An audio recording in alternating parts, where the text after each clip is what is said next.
Hello, guys. Welcome back to Empowered Hearts podcast.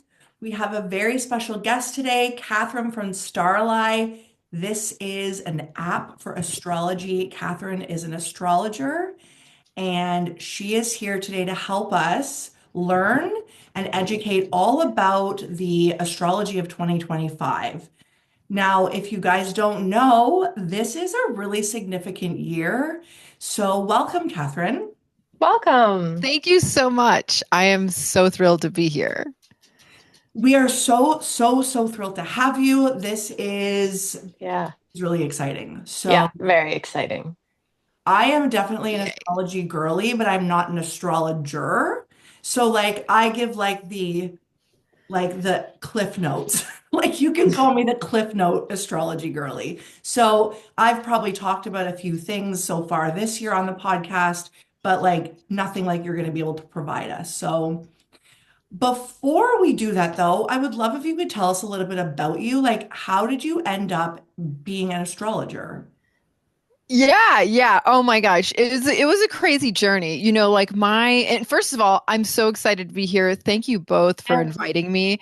Thank you. Already feeling the lovely vibes. And if you Mm, my dog I have a little dog running around who's a bit of a crazy rescue. So if you see him pop in, he's just here to add to the astrological vibes. But yes. yeah, so I kind of don't come from an environment where you would have expected someone to turn into an astrologer. Like my family is like a military family, grew up in the middle of Texas, and I worked in big tech for 20 years and I learned a lot from it, but did I enjoy it? Not the most. And so I was always looking for a way out. And oops, sorry, Okay. Teddy. um, and so, I definitely in the 20 years or so I was in tech and I was not living a conscious life, I still had an intuition that was pulling me towards mystical things. And it just took me a while to give myself the permission to like really go for it. But as a child, I was into the occult and mystical things. And while that wasn't really something that was available in my home, I had a neighbor whose mother was like this beautiful goddess witchy lady. She was like a Jungian therapist and had crystals all up in her house. And this was like the late 80s, early 90s. So I look back so much now and I'm so grateful that I had that, from my community permission to just follow my own path. But I didn't truly dive into astrology hardcore until I would say my spiritual awakening was starting to bubble. It hadn't gotten to a full boil yet, but this was around 2017. And I started this just like practice of journaling with the moons. I realized like I needed to integrate a gratitude practice into my life. And so like kind of like in Canva made myself these little forms of like, what are you grateful for? What are you manifesting? And who are you serving? Like, who are you doing this for? And I would kind of like write down whatever moon, details were going on. So I kind of like started my slow like permission slip of like, you've always loved astrology. You've always like followed it in whatever way you could. But that kind of like journey started and it really I would say caught a wave in 2020 when I gave myself another intuition gift and I started to cultivate my own cannabis at home because I live in Texas. So a little bit of a rebel. I love And that.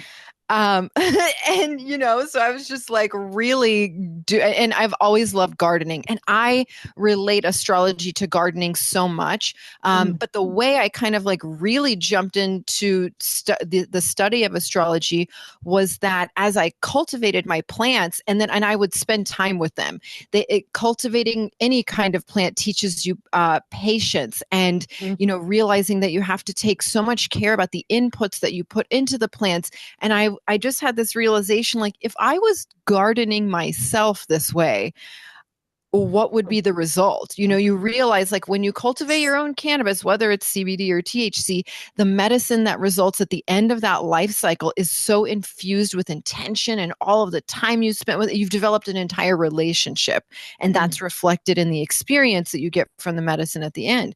And Wow. so I was like, I need to start gardening myself in this same mm. way. So I began my astrological like study, with like full force and just got so interested and realized like this is a way to connect myself to the collective coherence of like we live in this time where we think we're living in extreme chaos. I mean, humanity has been in chaos for like a long time, but chaos eventually swirls into patterns. Patterns emerge, coherence emerges. And in this time where I think you ladies are probably coming into your mystical power, like more and more as the years go by. And if there is a tool that can help you really get into that mystical river and navigate it, I realize like astrology is that for me. And so I just let myself go full force into the process of like becoming an astrologer.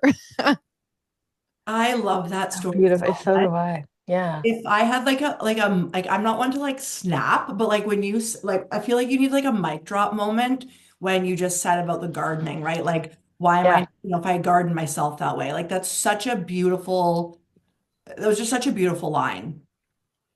Like, Thank you. And I don't think we're given permission. Like, who told us that Yeah. as kids? Not oh my my, Air Force parents. It's so true. And it's so interesting when you look at where you've come and you just notice that you were naturally drawn to astrology. It's like it's not you were never taught that. It just Right. like your instinct was interested in it. It's like if we paid attention to those little impulses, like it's so much easier to follow your highest aligned path. Totally. Yeah. And I think it's so interesting as, Neptune has been in Pisces for like since 2011. And how popular has astrology gotten in the zeitgeist, coming away from just like, oh, it's in Glamour magazine. Like I followed my astrology from a newspaper since I was like 16, Yeah. but Yeah, it's so now we true. have all of these resources and maybe the resources aren't the most evolved yet, but I think it really speaks to like, and women are so interested in if you were to like make a pie chart, yeah. women would make up the predominant slices of the pie of who are interested in astrology. But I think that just kind of speaks to like intuitively we have this understanding of cycles. And I don't think it's, I have an astrologer that I meet with every few weeks that's just kind of like my mentor, and he's a man. So there are like, like some of the deepest thinkers in astrology are men. So it's definitely for both sexes. But I just think that we're in a time where I think more people are going to realize that what they've been that may not have been given permission to do this kind of self-gardening and get aligned with their purpose that aligns to the collective purpose. But I see the dams breaking in the near future. That's beautiful. I think it already is, right? Like I think this, Yeah. aside from astrology, but just the ascension of the planet, it's Yeah. rising, right? Mhm. The vibration is rising, and like shit has to get bad before it gets better, but like it has to get bad. Like, we won't go into politics because I see politics from a higher perspective. So like I'm not either or, I can see it from above. And it's like what is happening in the States, like whether I agree with it or not, it has to happen. Yeah. And Yeah. we need shit to like get cleaned up. Yeah. And like a lot of people say 100%. Trump is a light worker, and like I do believe that. Like I know he comes off as like such a dick, but it's like from a higher perspective, from a higher perspective, it's like we need shit to burn. Hmm. We need it. We Right. need stuff to like Crumble. crumble so that we can Yeah. rebuild. I don't think it's like the be all and end all of the answers, but it needs to crumble, right? And like things, like you said, like there's been chaos been going on for a while, and like we are still in chaos. We just are aware of it now. And I do think that a lot of people there's like so many more spiritual awakenings that are happening. Yeah. Oh my gosh. Agree on all of those things 1,000%. Yeah, Trump is a wild, wild dick, but like I think that is like when you start to come into kind of like some form of spiritual maturity. And I'm not gonna say I'm like spiritually, I'm somewhere between point A and point B where I have no idea.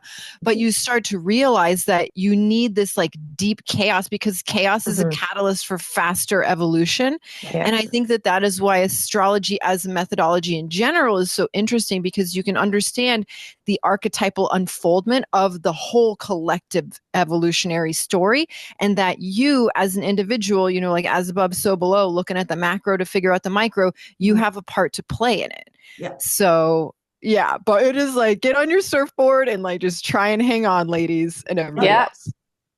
Yeah. And that's like our personal lives too. You know, Yeah, we have to have tower moments in order for things to change. It's going to happen collectively as well. it is. Yeah. And Hmm. so this is really like what I want, like what Krystle and I wanted to have Kathryn on for is like, what makes 2025 so special? Like, can we start from, Yeah. I mean, I know technically it's actually like not 2025 is like the real spring doesn't start till Aries season. And It's I coming. It's it's coming. we are almost there, but can we just Yeah. like we'll talk about like 2025 as a whole for like the Gregorian calendar, and like let's if we can start like from maybe January to the end of the year, and like let's talk about some major things, and if we can get into it, that would be awesome. Love it. Yeah, because you're right. I think this is a huge bridge year. And, like I would even go back to the latter part of 2024, where even almost a year ago when Pluto kind of made one of its first pops into Aquarius, I Yes. like that, like Yeah. first month of Pluto popping into Aquarius, I was like, what time geography are we in? I feel so weird, And so I think that that's one of the one of the things that is so beautiful about astrology is you can start to notice the quality of time changes. You're Yes. moving into a different part of the story. And so, as we were finishing up 2024, we had those few months when Pluto was back in Capricorn, and even then that felt like time travel back to the 20 or so years that Pluto had been in. I like said goodbye to like my old life, and so people Yeah. may have felt that kind of energy going on. And then Pluto really moved into Aquarius, like for good, or for the next 20 years at the end of November in 2024. And I think that sets us up for like the macro of what's going on in the story. And then again, like as above, so below, looking at the macro order so that we can try and find coherence from our inner worlds and then our like personal lives and how we're serving our communities, our families, and so on and so forth, up until the grand goal of astrology is how you would garden your individual self to the point that you can actually contribute to the collective. But that's a Mm. whole nother story.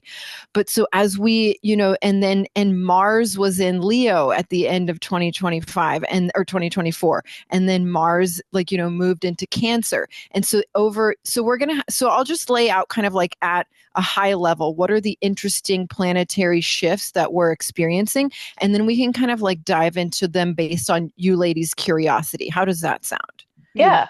That sounds great. Okay, cool. So at the macro level, we've got Pluto that moved into an Aquarius. We're in it now, which I think is so fun because we've been taught, everyone's been talking about for decades. Oh, we're moving into the age of Aquarius, with the precession of the equinoxes. We just had the new moon in Aquarius a few weeks ago. And so we've got that big macro, backdrop going on. Then from like a more tangible perspective, we have two interesting things going on. Like the lunar nodes just shifted or began their shift. For the last 18 months, they were in the Aries Libra axis, North Node in Aries, South Node in Libra. And it's shifting now for the next 18 months to Pisces Virgo. Mhm. And so that's going to be a story of how we are moving from I would kind of categorize the Aries Libra axis as like from a collective standpoint, but also in our personal lives. How did you assert your individuality in the North Node in Aries? Like, how did you decide, like, I give myself permission to become myself, to like take action in that, Mhm. direction, but also balancing, like making sure from the Libra standpoint that you're not that you are taking into account the relationships you have with others, and that's like that could come up in lessons in your life in so many ways. So people probably had their own personal stories about how they did that. And then as we move now into this Pisces Virgo axis, I think that I always like to note, that all of these consciousness shifts don't happen in vacuums. They're preparing us. It's just our consciousness is evolving, like chiseling, like cyclic chiseling of a sculpture, Mhm. so we're everything is an input to the next phase of the cycle. And so as we kind of took that, like, all right, we are individually asserted, but we're balancing, the dynamics with groups. Well, that sets us up for this interesting new expansion into the Pisces Virgo axis, where Pisces wants to get us to get into our inner mystic, which is very interesting happening with the background of Pluto and Aquarius. But Virgo wants to ground us in reality and say, like, well, let's be a practical mystic. How are you going to use your mysticism, your intuition, and cultivate all of that, but be grounded in reality so you can do it for the collective, which I think also plays really well with Pluto and Aquarius energy.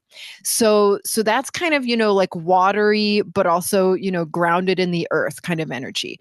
We're going to be experiencing this because, one of the things about astrology is it helps you understand like emotions, where you're going to take action, what's coming into your world and beauty and love and abundance. How are you bringing structure to your life? All of the tangible things that you need to manage your own conscious world. And then there's all of this bigger shifts that are going on with the outer planets like Uranus, Neptune, and Pluto. So, but then, when we get into the closer in planets, I feel like that's like the more tangible project plan of like, how do you manage the different facets of your practical life? So I think we're going to have some really interesting stuff going on with what's going on with Mars and Venus this year. And that really takes place in the first part of this year. Mars is in Cancer now. It's been in retrograde. If anyone's been feeling like, dude, shit is just like moving slow, like I can't make progress on anything. But at the end of 2025, Mars was in Leo. And it was direct. So you might have like around like October, November, like into December, felt like I can like really get stuff going. But then it slowed up on you. Very Right? accurate. Like I was like, I fucking own I own my life. November, December, and then January, I'm like, it was like, wah, wah. I'm like, this is testing my detachment skills and patience. You're like, why? Let go of outcomes, Yeah. Yeah, definitely. External. I know it's going to go direct soon, or has it already? Like in 3 days on the 23rd of this month, but Of it's still course. going to be in Cancer. So it's a little bit like, so it's that it was in a fire sign, then it's like in a water sign, then it goes retrograde in a water sign, and then it goes direct in Cancer. And then eventually I think in April, it moves back into Leo, if I'm correct. And so, like Mars is the planet of action. It's like, where are we pushing forward? It's our masculine energy. But Venus is the planetary pairing of Mars, and it's, our feminine kind of receptivity, like a receptive counterpart. And it was in Pisces, and now it's moving into Aries, or actually it is in Aries, but it's going to go retrograde in Aries and then move back to Pisces. And so it's also doing this fire, water, fire dance. And so I think what this is teaching us is, the way you take action has a direct result in the way you receive beauty in your life. So I always, when I'm contemplating my personal natal transits, and this is what I would say to anyone, like, don't get freaked out about any of the big collective shifts that we're talking about. This isn't fear-based astrology at all. This is like, you're a participant in the collective, but it comes through the portal of your own life. And so you can get tangible guidance about what global patterns are going on by looking at your personal natal transits, which you can get those in my app anytime. If you want to know like what Mars in Cancer, how that's aspecting your personal chart, and it'll show you what house and everything. That's how you would get for all of the planets an understanding of, well, how does Mars and where in my chart is Mars and Cancer affecting me? It's in my 8th house, so I've been going through a lot of like shifts of just like resources and just like internal stuff. And then it's going to go into, when Mars moves back to Leo in my 9th house, then that's like the house I'm going to take action in my house of higher learning and, like synthesis of just like what's going on in the entire world. But Mars and Cancer in Leo is going to affect everyone differently. And same with Venus's movement. So I would say, like, while we discuss these higher level global transits, there's so much nuance and context that you can get from your personal life by understanding where they're hitting your natal chart. Beautiful. Yeah. I just want to ask you just a quick question. So what does Pluto represent? So like Pluto Pluto, is the, yeah, yeah. I just want to like go get ahead. as we go along. Let's say if somebody's listening that they have no idea about this stuff, like can you explain like what Sure. would Pluto represent? What are the north and south nodes represent, and what does Mars represent? I know you said you got into it, Totally. but Yeah, yeah. Okay, so let's take it from the top. So the farthest out planets, Uranus, Neptune, and Pluto, kind of represent the human collective unconscious. I like to, but they play three different roles, and we can talk about all of them. I like to say that that is how new consciousness gets seeded onto the earth through us as individual channels of it. But they kind of play three different roles in this game. Uranus shakes shit up. It's like, I need to move in with my tractor. I say this because I live on a ranch and, like till the soil, which actually isn't even the best way to garden. But, like sometimes you have to clear the old out and like get the Yes. ground ready for a new planting. So Uranus is that revolutionary energy that's just like, if stuff like old structures, no structure ever lasts forever. Like you have to either regenerate new structures, but if you haven't as a society been regenerating new structures, and evolving them constantly, sometimes you just got to blow shit away. So Yep. Uranus will do that, the revolutionary. Neptune comes in and seeds new consciousness through the portal of our dreams, through our intuition, through our imagination. You can get lost in it though because it's a very watery planet. It's just the unbounded ocean of the human collective unconscious. Pluto wants to, it's the lord of karma and death and rebirth, but it's also, if you have made room with Uranus and you have like locked into the dreams through your intuitive channel with Neptune, Pluto's ready to build those new structures for human consciousness. Mm. And like how humanity shows up to that, it's always, it's a crapshoot, and it's not happening like all the same all over the world. So, like I think Capricorn caught a lot of shit during Pluto and Capricorn because not everybody was ready to let go of the old structures and get ready for the the Plutonian highest ideals of the Aquarian age to land. So it's not going to be like one coherent story of like, okay, well, if we had kind of paid better attention, or humanity was more in collective coherence, we would have been regenerating structures of society and structures of government and building towards Pluto and Aquarius, which is a more like technologically advanced, like decentralized power. Like how can we democratize innovation and higher ideals of living for the entire globe? Well, we didn't like do that all as like a big cohort of humans. I think there's definitely so many people who are into that, but it's going to have to come through this messy process. So I would say Pluto as a planet at a collective level represents how are we building new structures that are meant to allow create the structures that new consciousness will be held by. But when it comes to a personal standpoint, I like to think of Pluto as how do you come into the highest level of your personal power? And that journey can be fucking messy. Like people, old elder millennials, millennials with their wheelchairs like myself, we all went through our Pluto square Pluto transits. People are familiar with Saturn returns that happen when you turn around in 2930.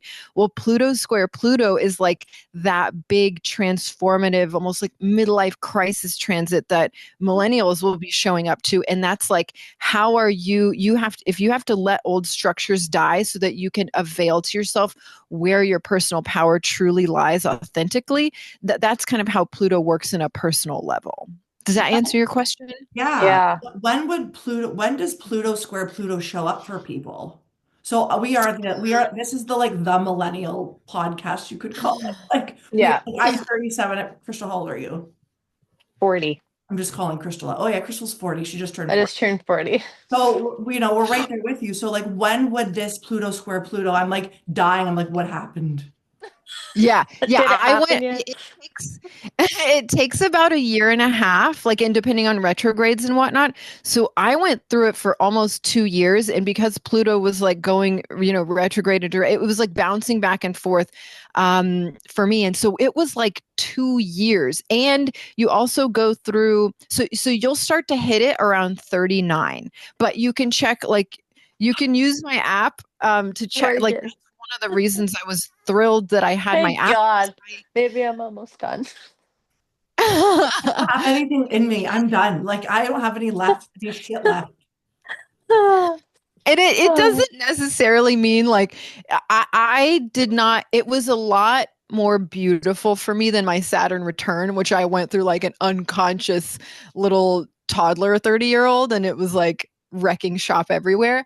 But it really called me into like, where are you not in your power? Why? Like Yeah. generationally, like what Hmm. patterns have you kind of just not realized that you're still running for Mhm. free Yeah. in your head, and it Yeah. takes a while to see all of those. And so that's why I encourage people to like journal with their astrology, which my app helps you do automatically, because it's a lot to keep together. But archetypally, that's what you're using these planetary bodies as archetypal maps, archetypal ladders, helping you understand, because every planetary archetype, every zodiac, everything in astrology is an archetype, and they all have shadows, gifts, and superpowers. And where Mhm. you're showing up, they're just teachers for you of how to climb that ladder from shadow to gift to superpower. And I think Pluto wants you to come into your power so badly because it wants you to be a leader in this new world. So I wouldn't say that is a scary transit for people, but it's really going to say, if you want to come into your power and use it for the rest of your life,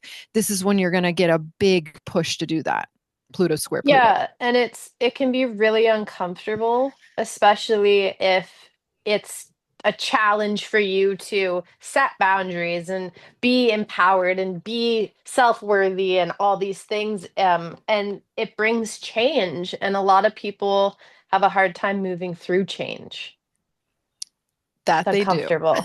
Yeah, I will say, like I'm just listening to you and I'm just thinking about how I have been against the grain my whole life. Like my mom's like, you're going to school. I'm like, no, like I'm just not. Mhm. I'm not doing that. Like this is all dumb. Like I've come here as like a light worker, and I'm like, you want me to go to school for 8 hours a day? Like this does not add up. You know, Yeah. Yeah. you have to go to bed. Like, no, I'm not going. Like, I've just been that rebel child since I was born. But like, and for no reason. Like, this is just my nature. And I am a Scorpio stellium, which is like all Pluto, right? So I didn't Yeah. realize, like, I understood it was about transformation, but I didn't realize that it like helps you move into like the highest version. And so that really makes sense, I guess, for, the Scorpio placement. And that's Yeah. really interesting. I've never heard it that way. That's just really, I like that explanation. Yeah, because the Yeah, only I thing think that I what knew about it was death and transformation. So Yeah. that sounds scary. sure it does. But I think sometimes it gets that connotation because so many of us are resistant to change. And so when you're resistant to change, it's like Uranus gives you the opportunity to change before Pluto comes and is like, well, you didn't do it. So like, I'm like bringing the hammer down. Gonna Oh, make But you. Yeah. yeah. But if you have participated in change, and I think that is what astrology is so powerful for understanding, is like you cannot stay in the same part of the story forever. And if you start to get comfortable with change, and if you have a Scorpio stellium, then like you're not meant forever to, like, you might have your first rodeo, but you will always be moving through regeneration. And when you learn that just like a snake's got to shed that skin, because otherwise you're going to be in like the yuckiest spandex, like, and that is not your highest level of living. Pluto mm, wants to be a divine architect.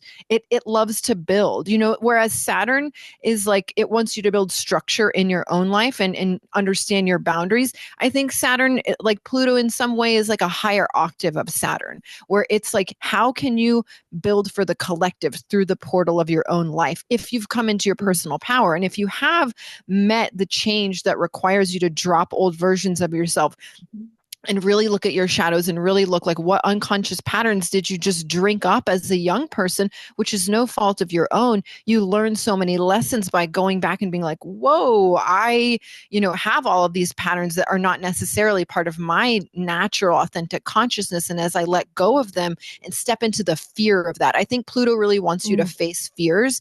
And yep. as you use your astrology as a GPS for facing the fears that you are meant to face, not like talking about like, let's jump out of an airplane just for shits and giggles.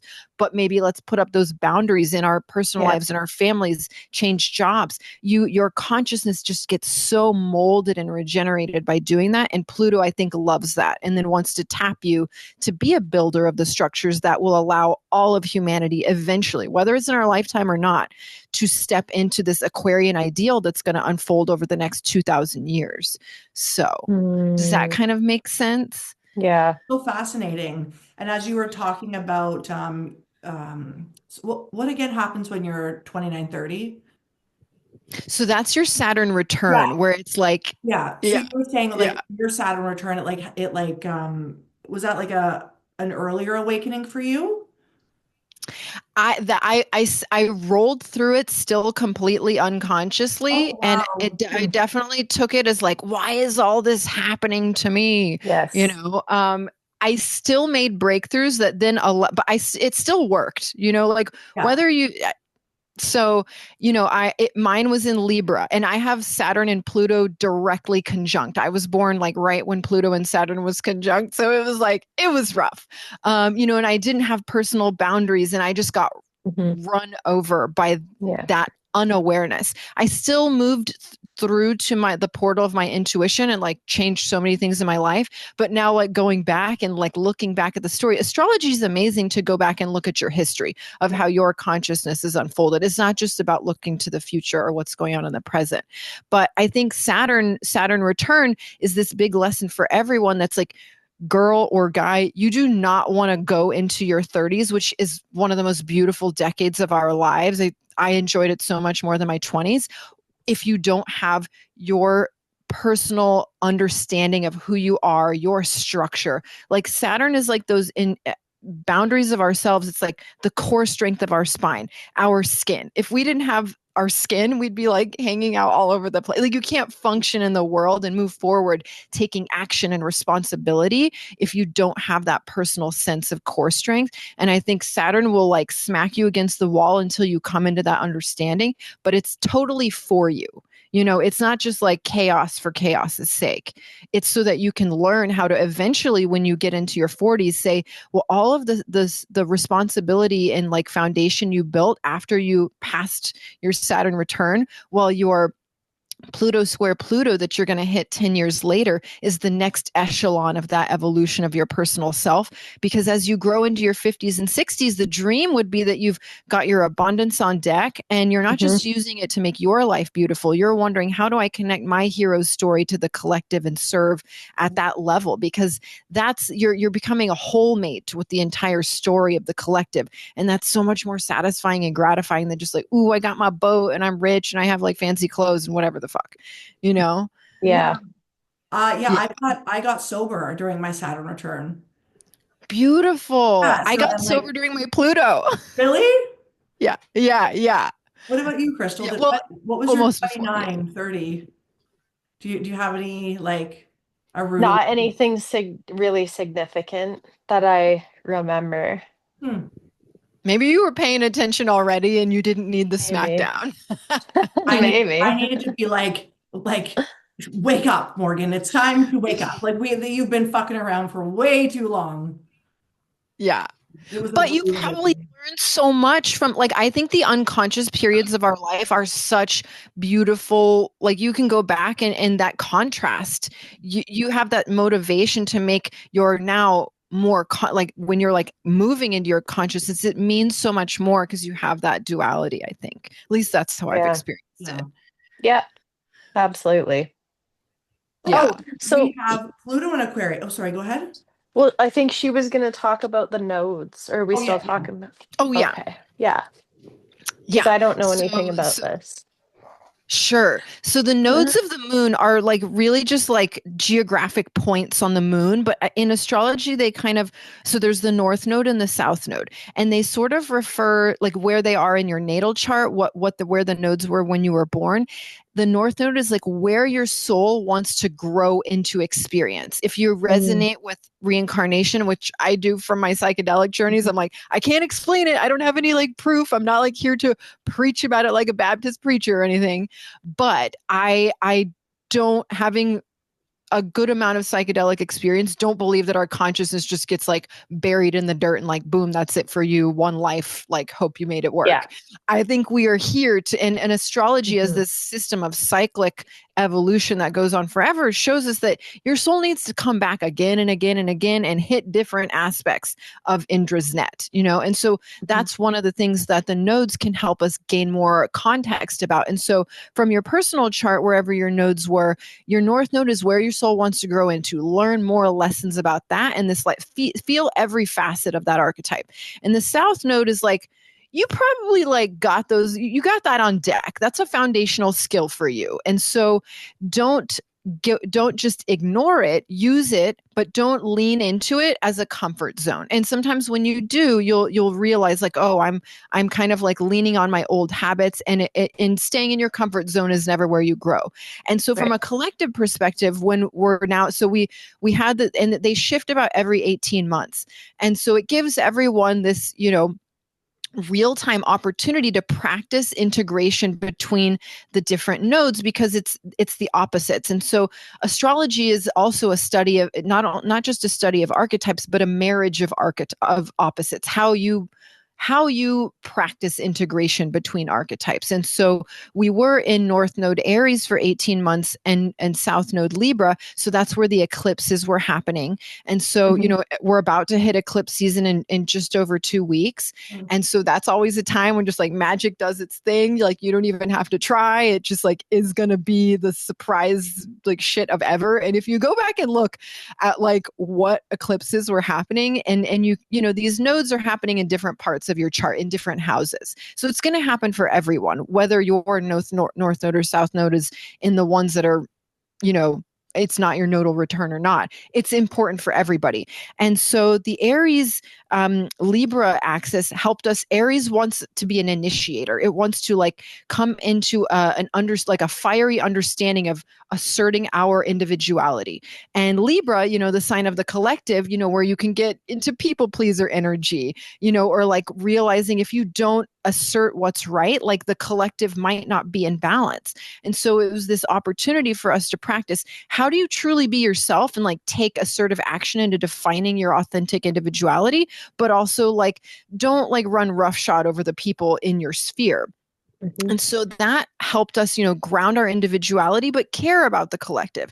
And as we move into the north-south node in Pisces and Virgo, what our souls, or what our experience in this next 18 months is going to be about is like, how do you give yourself the permission to explore the Piscean intuition and your imagination, and become that like mystical version of yourself if you haven't explored that in previous phases of your life. But that we are always balancing the shadows, the gifts, and the superpowers. Like Pisces can lose boundaries and just like let people in, and like other people's energies like all up in your shit, and you're just like, wow, it can feel very disillusioning and Neptunian. And so that's where the Virgo south node, it's like we're not moving away from Virgo tendencies, but we are noticing where in your life, and you can understand this by where Virgo lands in your houses. Where have you been too overly critical of yourself? How's that inner mean girl, like talking to you, and say, thank you for being the quality assurance manager and highly practical, but like, let's balance that with, we need to Virgo can be the grounding agent that kind of holds the roots in the ground, while the Pisces energy becomes intuitive. And so it's like that Pisces energy with that integration can feel free to explore intuition, but realize it doesn't need to float all the way into space. And so I think Rooted. the practical mystic is like, yeah, exactly, is kind of like the initiation that we're all going to go through in the next 18 months. So yeah, the lunar nodes are, where does your soul want to move into, or what is the next lesson you want to practice in this phase, in this 18 months? And then where do we realize like we don't want to go too far into something that we're already comfortable in? Does that make sense and answer your Yep, question? absolutely. Cool. I saw Cool. something today on Instagram, like it was like, "How are you doing?" And it was like every planet in Pisces, like pretty much. It was just, and I was like, "Well, Krystle and I have been talking about it the other, like a couple days." She's like, "Morgan, I don't feel like I'm alive," and I'm like, I'm like, everything's in Pisces right now. I'm like, we are just like floating around, like this dissociative energy that's going on, Yeah. very hard to feel in the body. Like I'm like Yeah. energy just screams like eating mushrooms and lying on the couch like painting circles, Like that's all I want to do. That's it. And I really did do that last night. I really did. I did Nice. that. I made pottery and ate mushrooms and I was like, this is and ate a burger. I'm like, this is the best. Like this is just the vibe right now. It's just like literally doing nothing and having so much fun doing it, right? Just Yeah, that feels, the yeah. creative like bee, but you can't Yeah. live there, but like it's calling for it right now. But you need to go get information from there, and then that Yeah. Virgo is like, well, how are we going to build these? You got those dreams out in your mushroom. I'm growing my own I'm back in my mushroom growing phase, so I just picked Oh, two babies fun. this morning. I haven't taken them in a long time. I've been kind of like Virgo Kathryn lately. Okay. But yeah, but you're right. It's not just that, the sun is in Pisces now, and the nodes are moving into Pisces, but Neptune's been in Pisces since like 2011, and Saturn has been in Pisces, which that's kind of a weird energy for Saturn too. Mhm. So yeah, it's like been Pisces upon Pisces upon Pisces. And it's interesting because it's about to switch up on us. And so I think that's what's so fun about following astrology is you can really be like, well, what does it feel like now? Like we are going to remember that it's been feeling dissociative, feeling just like Mhm. so like soupy and dreamy and Yeah. and like yeah, let's just like hang out under, like a cloud of like weed smoke. But then like some shit's about to like head to Aries. And so we're going to really feel like I just encourage everyone to notice how you feel in the next like 3 months because it's going to be interesting. Okay, Hmm. let's get into that. So what's this now? Yeah. So and again, along with like the Pisces energy, Mars has been in Cancer. So it's just been like water, water, water. And Venus was in Pisces, but Venus just moved into Aries. So now we're like we've had so much water going on, and now we're like moving into this fire energy that and also we're having air energy, well, Aries energy. Okay, so let's break this down. Mars is going direct in 2 days, 3 days. It's gonna be in Cancer for another few months. And then in April, it's going to move into Leo. So so finish up your action in terms of like understanding how it's Mars in Cancer almost asks us, it slows us down, which can be very annoying because you want to be taking action. But this retrograde and Cancer period was an opportunity for us to emotionally finish up processing any wounds we had. Because when it moves back into Leo, you're going to be full on wanting to be on display, taking inspired action, being generous, and like coming into that king or queen energy of action that you really want to start building your legacy or whatever has been really on your docket to construct. But this opportunity with Mars in Cancer has been like, well, let's really understand why we're doing it, understand our emotional landscape. And that will, in a way, ground us when we do start to take this fiery action. And then Venus doing the same thing of this kind of like fire, water, fire alchemy. It's interesting that both Mars and Venus have been moving from fire to water to fire. And they're going to conjunct in the summertime. I think it's in July. I could be wrong on that. That like Mars and Venus are going to meet each other in Leo. So we're kind of preparing for that. I would say think about like how you're building your taking action from a place of like emotional healing that this Cancer period is helping us with Mars and Cancer. And then Venus moving into Aries now. It's like, where are you taking bold action in love? Where are you initiating love? Where are you being independent in love? Not just love, but in beauty, also in your financial abundance realm. And again, Mars being the action that then results in the beauty that Venus receives, they're a pair. So paying attention to the quality with which you take action helps you cultivate deep and abundant beauty in your life. And so that's kind of like this short-term tangible stuff that's going on. But we have some bigger levels. We talked about Pluto being the foundational macro lens of what's going on and kind of like setting the tone for everything. But we've had Saturn in Pisces for like 2 years. We've had Neptune in Pisces since 2011.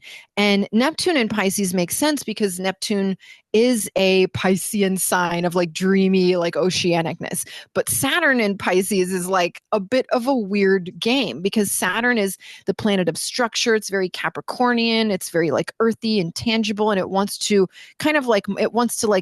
construct the structure that Mars would take action in. And so in Pisces, this disillusion, just like dreamy oceanic energy, it's almost saying, how do you, what we've been practicing for the last few years with Saturn and Pisces is how do you find structure in uncertainty? Like how many people have just been like, like shit has been really floaty, and how do you just like stay yourself in that? How do you maintain your boundaries? There's a deep lesson in that. And so I think people can figure out where, like throughout every part of this conversation, when you think about the energy of a planet and a sign, when you want to make it tangible to yourself, go back and look in your chart. You can use my app's free. It'll like tell you all of this and like break it down at the most personal level, what house Saturn has been transiting for you. And so what's interesting is that not only is Saturn moving into Aries mid-year in 2025, but Neptune, who's been in Pisces since 2011, that's why I think we've seen the whole collective just, getting on Instagram, like everyone loves astrology now, but we've also been in this like almost like spiritual exploration phase as a collective. And like spiritual awakenings have been on the rise. There's also crazy ass shamans who aren't necessarily like aligned, and like, people just like figuring it out, and it's messy and it's a bit wild to experience. But Neptune is about to move into Aries at the end of March. And I think that's going to be, and it'll be there for more than a decade. So I think that's when we move into the spiritual warrior. Like when we stop, get out of our, airy heads and then say, how are we going to take action? Because Aries is the beginning of the zodiac. So Neptune is not only finishing its stint in Pisces, but that's the end of an entire era of Neptune's revolution around the zodiac. So Neptune moving into Aries is a whole new era. So it's going to be very interesting. And in 2026, Neptune and Saturn are going to meet in Aries. So that's very interesting as well. Huh. Yeah. Fascinating. It is. This is like the best conversation ever. I know. I'm loving it. I'm just like eating this. I'm just like eating all of this. It's so good. Well, it shows us how we are participants in the story of history, and I think it's a crazy time to be alive. What, and one thing we haven't touched on is not only, so this year is interesting, not just because Pluto is initiating us into a new 20-year era, but planets that have been in signs for a long time are kind of all moving in, not all of them, but many of them are moving into new signs together. And it's very interesting that Neptune and Saturn, like that's a time to be alive when they're actually conjunct, because a conjunction is like a new moon phase. So I think the moon is so fascinating because the moon, as it does its 28-day lunation cycle, it's teaching us that every planet is in a cycle of relationship with each other. It's just they move more slowly. And so Neptune and Saturn don't conjunct except for every 30 years. And this is the first time that they've been conjunct in Aries. Well, Neptune was in Aries during the Civil War. So that was crazy. Oh, wow. Yeah. And so it's always every new rotation and every new cycle is not like the last cycle that happened. It's a different octave, different lessons start to be learned, but you can kind of look back and say, we can learn lessons from how things went, but it's definitely going to be different this time around. Another interesting set of transits that are going on is Uranus is going to be moving into Gemini later this year, and Jupiter moved into Gemini late in 2024. I forget I have like it all written down in my book, but I can't like remember every single date.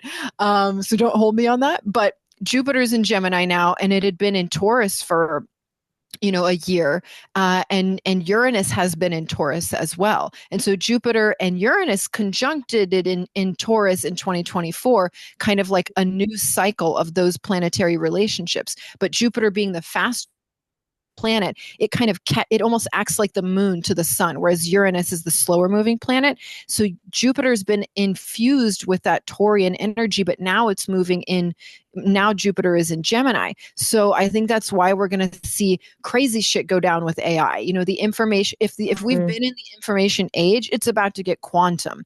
And it's going to be really interesting when Uranus also moves into Gemini. And I think in a way this is beautiful because AI is a planetary technology. It's a galactic technology. Mhm.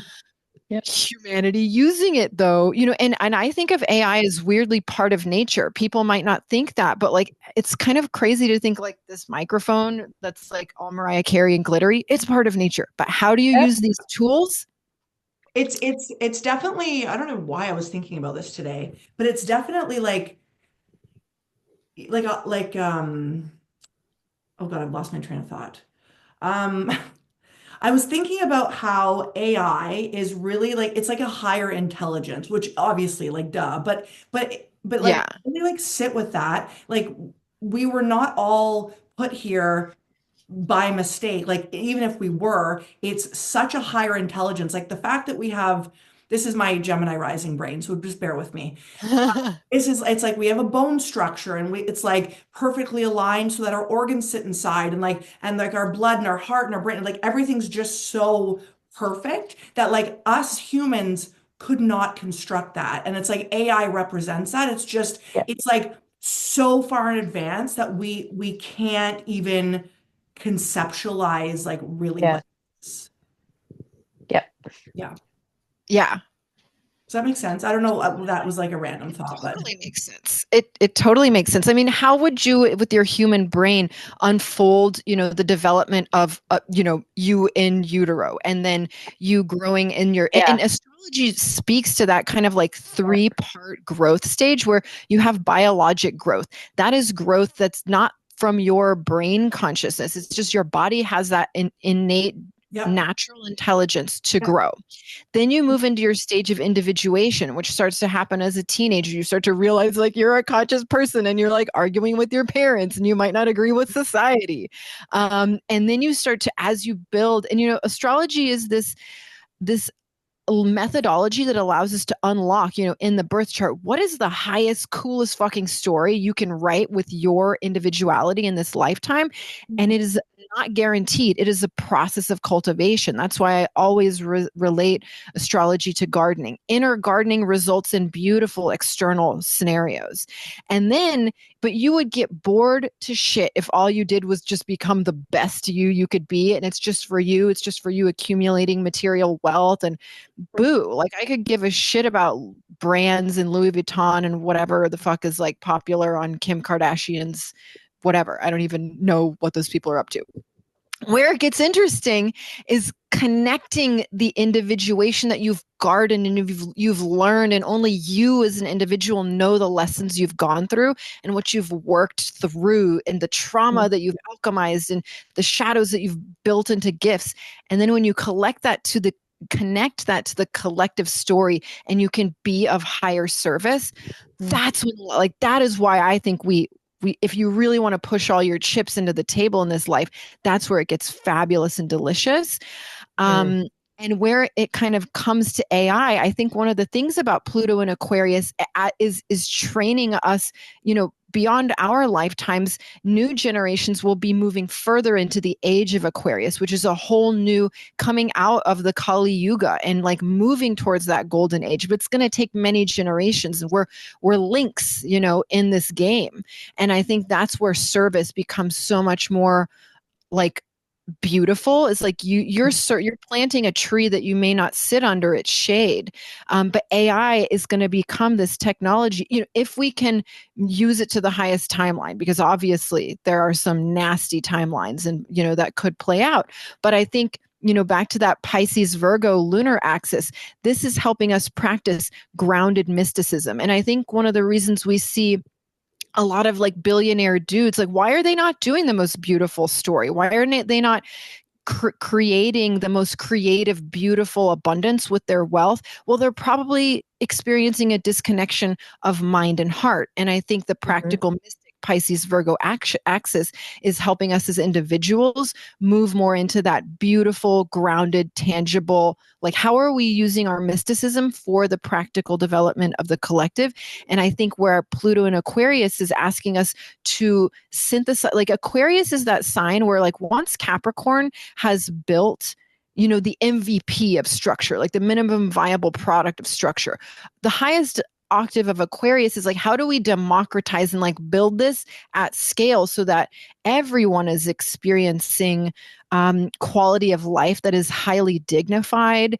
And we just haven't like seen that ever as humans in recorded history. I mean, maybe Atlantis was like popping. I bet it was. But, you know, so I think that AI is going to be this technology that as people, you know, anyone who's scared of AI, I like to say, go try out Midjourney, watch a YouTube on how to use Midjourney and see that we're going to be able to, Midjourney is this AI program that you can just like type shit into and like create like crazy cool art. So it's like taking our intuition and our imagination and being able to show it to people. You know, like language isn't even a technology that's fully finished developing. Yes. Yeah. It's like why we say, I see what you mean. Well, what if we like, I think that's where AI is leading us, is to actually show people what we see in our hearts. And when we can kind of see that as an Aquarian collective, we're going to be able to build much more beautiful dreams that can touch many more people's lives. So that's my dream and hope for AI. But it's going to get really wild as Jupiter and Uranus like really do the damn thing in Gemini together. That's so interesting. That is very interesting. Yeah. I can love ramble it. on that stuff forever. So like just stop We're me. And, soaking it you know, all up. No, Yeah, it's no, I know this great. is, We are, yeah, yeah, food for us. And I'm sure yeah. everyone listening too. So we have that, and then so what can we expect after those transits? Or I guess that's what we would consider a transit, yeah. Yeah. So, you know, all of these planets are moving at different speeds. And so I would say, you know, we're moving into a new flavor of an age with Pluto and Aquarius. That's going to be for the next 20 something years. Neptune is going to be in Aries for at least 10 years. And Uranus is going to be in Gemini for like 8 or so years too. So we're getting this new stack, you know, so I would say, and so yeah, the way I would give people a framework of how to understand these planets is the faster moving planets give you more tangible, like the medium to like short term project plan of what's going on in the collective. This is my like, I used to work at Accenture and Deloitte for 20 years, and I have built so many goddamn project plans to like build software that like that's like the tangible Virgo brain person. But so when you're looking at, you know, Mercury, Venus, Mars, and like Jupiter, like those are planets that are giving you within the year and then faster, you know, like weeks, months of your year. That's when you can see like that's going to be the flavor of like this quarter or like these few weeks in my life. But when we get into Saturn, that like moves, like spins around the sun every 2.5 years. And then Jupiter is every 1 year. And then we start to get to the outer planets of Uranus, Neptune, and Pluto. Those are setting much more long-term connotations to the flavor of the story. So I would say that starting in March, I think we've all probably felt like very like you were saying, it's hard to get into your body, like not just because the nodes have moved to Pisces, where we just entered Pisces season, and Mars has been in Cancer. So it's like if you've been trying to take action and you felt like you're walking through quicksand, it's almost just like sit down and let it ride, because like you do have something to learn from looking inwardly and being like, well, let me take action inwardly and heal my inner world, heal my inner wounds, because it's not, no season lasts forever. Mars is going to move into Leo, and you're going to start building some of this stuff that you've been experiencing in your imaginal world with like all of this Piscean and Cancerian water energy, and Venus having been in Pisces as well. So we were probably dreaming of how our abundance is going to come in, and dreaming of like, you know, very like beautiful love and whatnot, and how you want to decorate your house and all of that stuff. But we're about to enter a season of fire and air as Mars and Venus move into Mars moves into Leo and Aries moves into Pisces. There's going to be a Venus retrograde. So that'll be an interesting opportunity to kind of like tie up, as we move into like March. You might have, past lovers, past life lovers, like come into your world. So like stay woke for that. Stay like, available for kind of like wrapping up old and Venus being in Pisces. That's the end of an era of your abundance and love. And you're going to be starting a whole new season, a whole new chapter in your abundance journey when Venus moves into Aries and keeps going as it finishes its retrograde. And Mars being in Leo and then meeting in Leo in the summertime. I think the summertime from an action abundance, like Mars Venus pairing. Yeah, like pay attention to what happens in June and July in terms of like that practical level of your life. And then I think from a collective level, Neptune moving into Aries, I'm very fascinated to see because, Neptune is a planet of dreams, oceanic imagination and illusion, but Neptune finishing its entire like 164-year cycle, in Pisces, which it's been in for the last 11 years, it's like new energy has to come out. So I think on a global scale, like watching the news and all the wars popping off, with Neptune and Saturn coming conjunct in 2026, I think it's going to be bold visionary leadership. And you can see that at the collective, but also figure out how do you want to take bold visionary leadership and building your dreams. If you're a spiritual person, this is the time to get into action. Maybe like weekend workshops have been cool. Like doing mushrooms on your couch is a necessary thing you need to do. And I do it too. But now how are we going to build those dreams and actually be looking forward, 7 generations and saying like, I want to make my mark by constructing whatever new consciousness has been seeded to me by the collective unconscious through the channel of Neptune. And then I would say in technology, as Jupiter and Uranus kind of do their thing in Gemini, Jupiter is going to move to Cancer, this summer, and so that'll be an opportunity for us to really grow, our own conception of ourselves. Like Cancer wants to explore everything about who are you, like versus everybody else. Not just like the crab and like having your boundaries, but also like truly who are you at your most authentic? Because when you have that awareness, the next sign, Leo, you are authentically displaying that individuality and that creativity from a grounded understanding of who you are. And so I think tech's going to be crazy. I think it's going to be a collective struggle of connecting our hearts to the tech, because the tech will serve us from a synthesis perspective.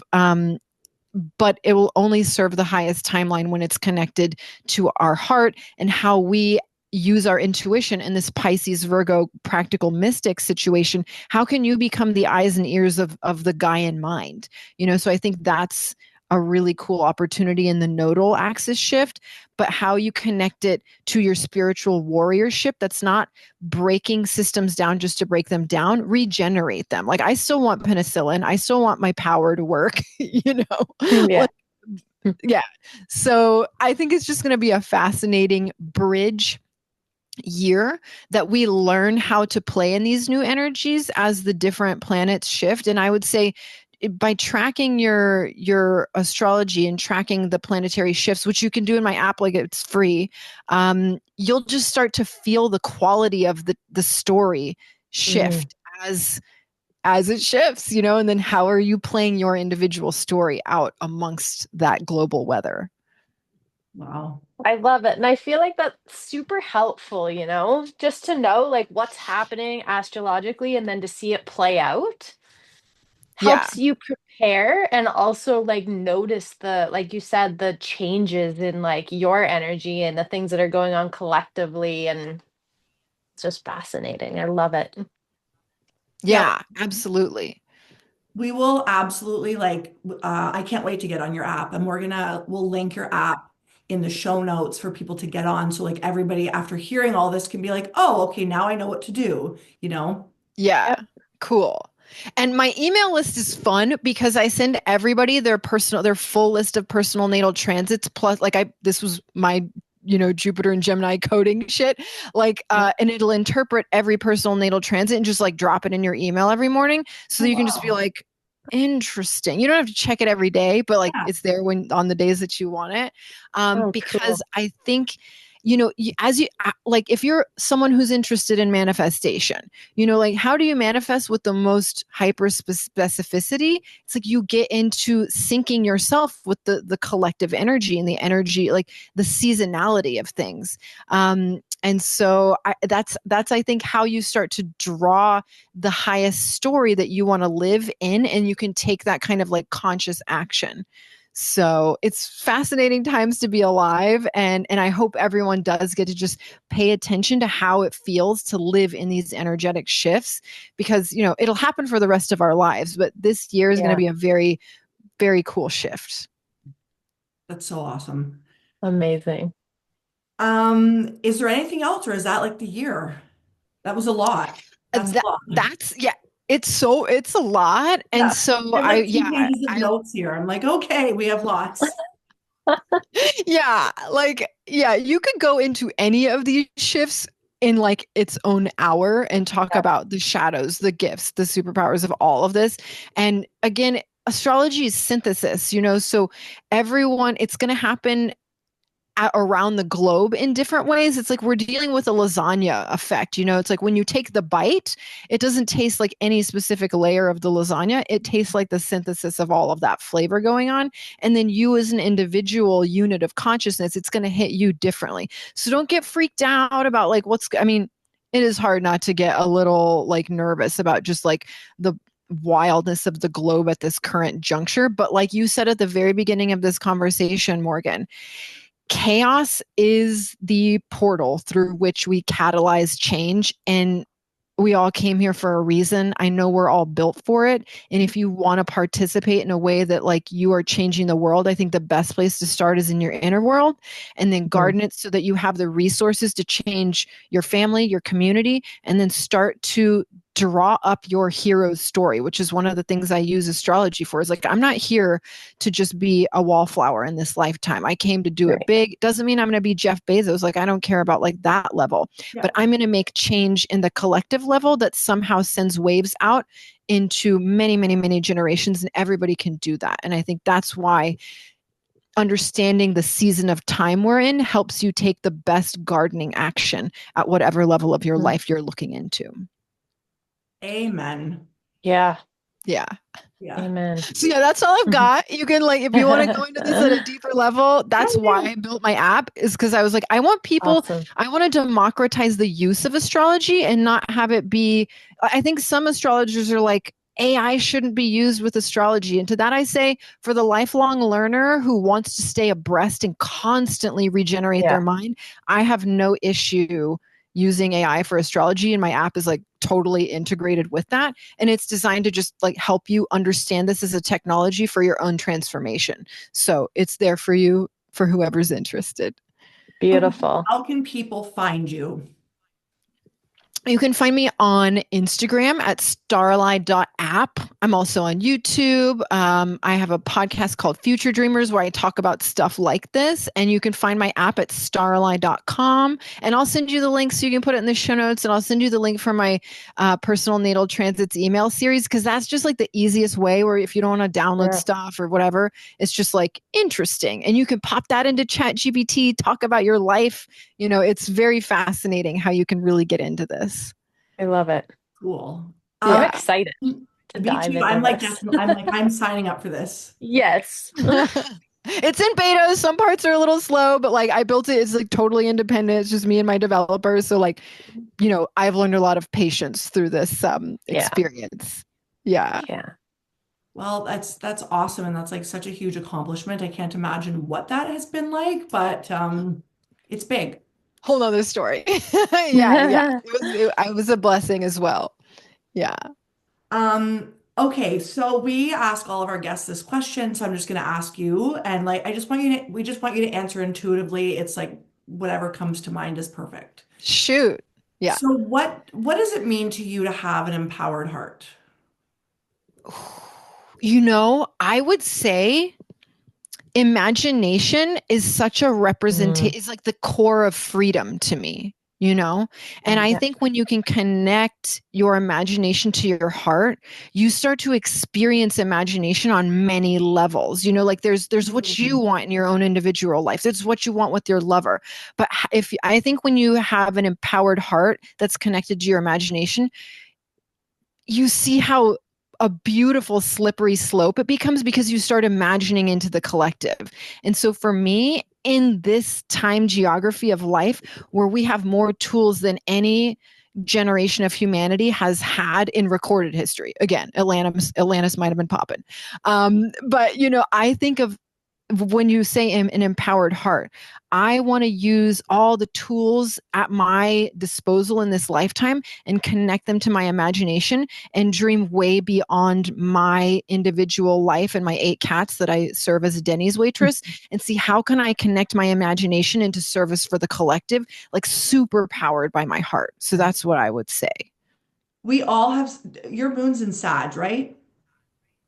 My moon is in Leo in the 9th house. Oh, Yeah, but I'm a Sagittarius rising. okay. And I Okay. have So, Oh, yeah. Neptune. Yeah. so is Krystle. Yeah. I feel like this is an answer Krystle would give. I'm like, this is me. Your Exactly moon's what in you're Leo? saying. I don't know where my moon is, but I'm a Moon's in Sag. Sagittarius rising. Okay. Very cool. Yeah. I Dreamer, mean, dreamer. I would Like love to. Yes. Well, if you're 40, do you have, because I'm just a smidge older than you, you probably have Neptune and Uranus in Sagittarius as well, potentially. I honestly don't know. I know You very have to little. look. I do think Yeah, she I is That would a make you, Sag stellium. yeah, then you, yeah, me too. So you'd be a big ass dreamer, you know, and I just like am. wanting to I connect that. spend 90% of my time in dreamland.